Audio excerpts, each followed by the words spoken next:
Ukrainian soldiers and 2 members of the country's security services.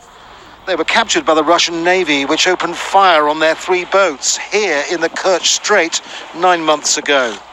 Russia says they illegally entered its waters near the Crimean Peninsula, seized by Russia from Ukraine in 2014. Let me draw your attention to the fact that they trespassed in Russian territorial waters, which were Russian even before Crimea joined the Russian Federation.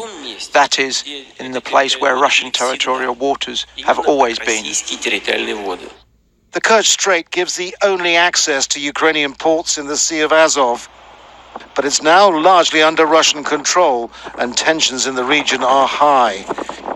In July, this Russian tanker was seized by the Ukrainians, who said it had been involved in the capture of their sailors. The Russian crew were later released. President Putin had been pressured by the European Union and the United States to release the sailors. An international tribunal had also ordered Russia to immediately release the men and their ships, but the Kremlin refused. Several of the men were reportedly moved from labor camps in different parts of Russia to a single jail in Moscow, ahead of their exchange with Russians being held in Ukrainian prisons. Russia seized control of Crimea 5 years ago after sending in troops. It's also still backing separatists in a war with Ukrainian forces in eastern Ukraine.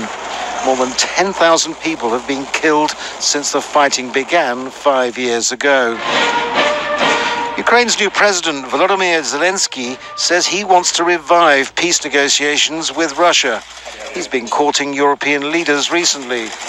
Putin and Zelensky have already spoken by phone. The prisoner exchange could be an important tentative step towards further dialogue. Andrew Simmons, Al Jazeera.